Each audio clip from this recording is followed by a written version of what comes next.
Bagaimana jika semuanya baik-baik saja? Kalau begitu mari kita mulai saja. Assalamualaikum warahmatullahi wabarakatuh.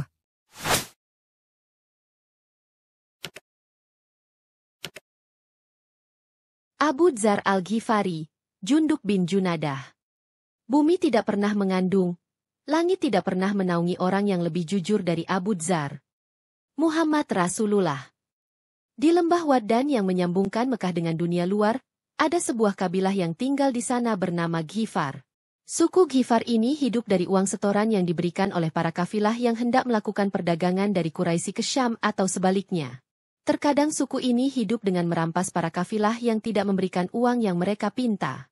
Jundub bin Junadah yang dikenal dengan Abu Dzar adalah salah seorang dari penduduk kabilah ini.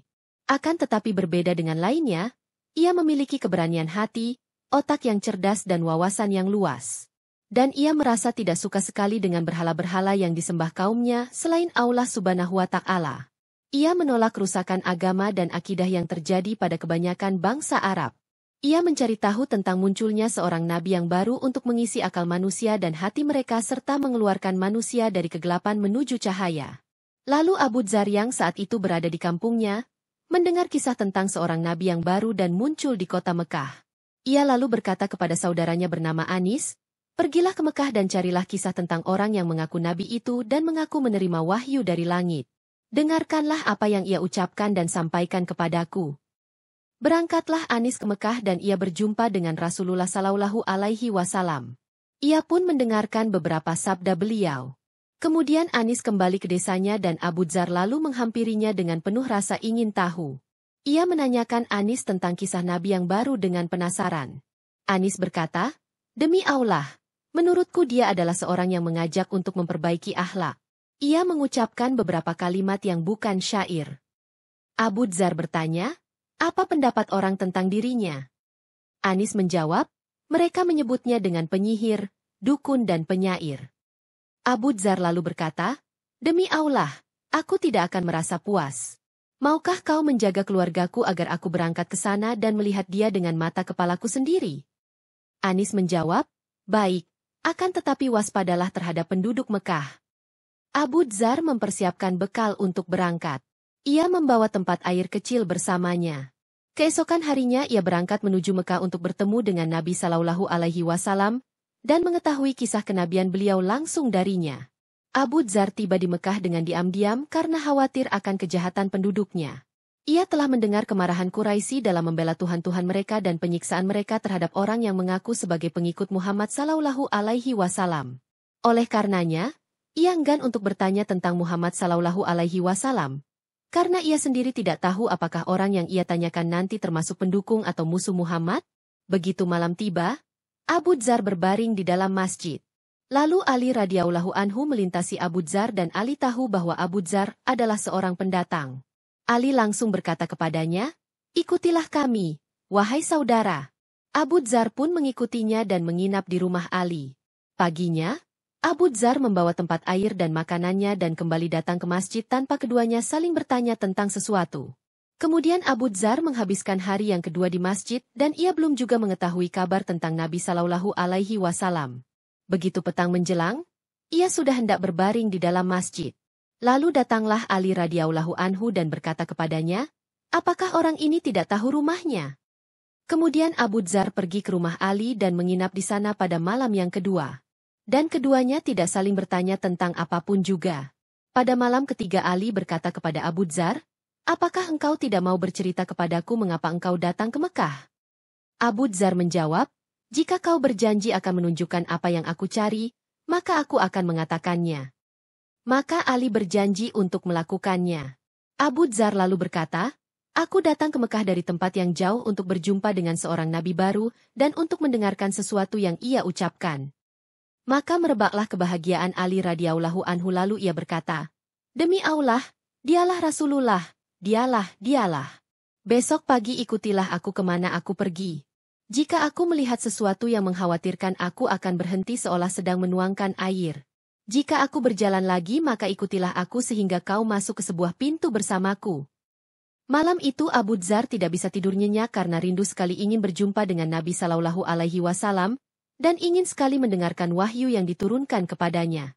Keesokan paginya, Ali berangkat bersama tamunya menuju rumah Rasulullah. Abu Dzar mengikuti jejaknya dan ia tidak menoleh ke arah manapun, hingga keduanya masuk rumah Nabi Shallallahu Alaihi Wasallam. Lalu Abu Dzar berkata, "Assalamualaikum, ya Rasulullah." Rasul menjawab, "Waalaikumsalam warahmatullahi wabarakatuh."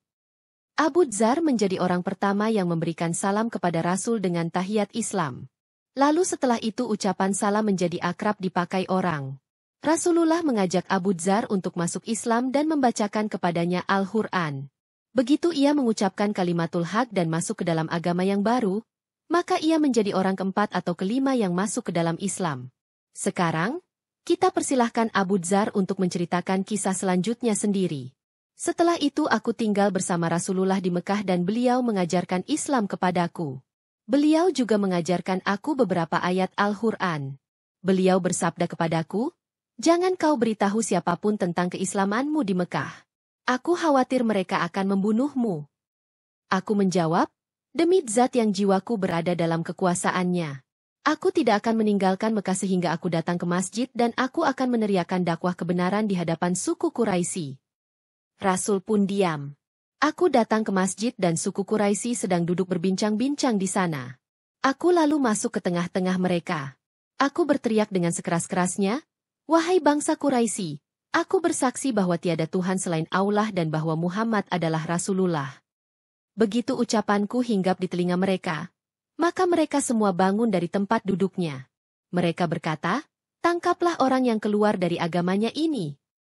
Mereka pun menangkapku dan memukulku hingga aku hampir mati. Lalu Abbas bin Abdul Muthalib paman Nabi menarikku, ia berusaha melindungiku dari pukulan suku Quraisy. Kemudian ia berkata kepada mereka, "Celaka kalian! Apakah kalian hendak membunuh seorang yang berasal dari Ghifar tempat berlalunya kafilah kalian? Biarkan ia bersamaku." Begitu aku siuman aku datang menghadap Rasulullah. Saat beliau melihat apa yang aku alami, beliau bersabda, "Bukankah aku telah melarangmu agar tidak mengumumkan keislamanmu?" Aku menjawab, "Ya Rasulullah, itu merupakan keinginan hatiku dan aku telah memenuhinya." Beliau bersabda, "Kembalilah ke kaummu dan beritahukan kepada mereka apa yang telah kau lihat dan kau dengar. Ajaklah mereka kembali kepada Allah.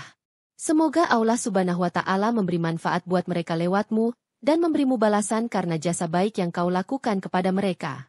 Jika kau mendengar bahwa aku sudah berdakwah secara terang-terangan, maka datanglah kepadaku." Abu Dzar meneruskan kisahnya. Aku pun berangkat hingga tiba di perkampungan kaumku. Lalu saudaraku Anis menanyakan, "Apa yang telah kau lakukan?" Aku menjawab, "Aku telah masuk Islam, dan aku telah meyakininya."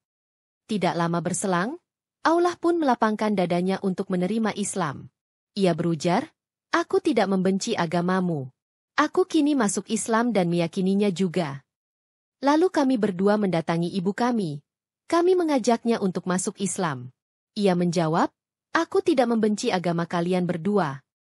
Dan ia pun masuk Islam. Sejak hari itu, keluarga ini telah masuk Islam dan berdakwah di jalan Allah pada daerah Ghifar. Mereka tidak pernah merasa bosan dan putus asa. Hingga banyak sekali dari penduduk Ghifar yang masuk Islam dan mendirikan sholat. Sebagian dari penduduk Ghifar mengatakan, "Kami akan terus menjalankan agama kami hingga Rasulullah Shallallahu Alaihi Wasallam hijrah ke Madinah maka kami akan masuk Islam." Begitu Rasul pindah ke Madinah, mereka pun masuk Islam. Rasulullah bersabda, "Ghifar, Allah memberikan magfirahnya kepada mereka." Ghifar telah masuk Islam dan Allah akan membuatnya senantiasa selamat. Abu Dzar tinggal di kampungnya sehingga peristiwa Badar, Uhud dan Handak terlewatkan olehnya. Kemudian ia datang ke Madinah dan ia menghususkan dirinya untuk berkhidmat kepada Rasulullah. Rasulullah mengizinkannya dan ia begitu gembira dapat mendampingi dan melayani Rasulullah. Rasulullah Shallallahu Alaihi Wasallam senantiasa memberikan penghormatan dan memuliakan Abu Dzar. Beliau tidak pernah berjumpa dengannya kecuali beliau menjabat tangannya. Beliau juga senantiasa menampakkan wajah ceria di hadapan Abu Dzar. Saat Rasulullah Shallallahu Alaihi Wasallam kembali ke pangkuan Tuhannya, Abu Dzar tidak sanggup lagi tinggal di Madinah Al-Munawwarah setelah ditinggalkan pemimpinnya dan kehilangan petunjuknya.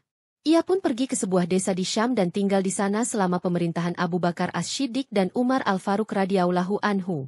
Pada masa kekhalifahan Utsman, Abu Dzar yang tinggal di Damaskus mendapati kaum muslimin sudah begitu mencintai dunia dan hidup bermewah-mewahan. Hal ini membuat ia keheranan dan menolaknya. Utsman pun memintanya untuk datang ke Madinah dan ia pun datang.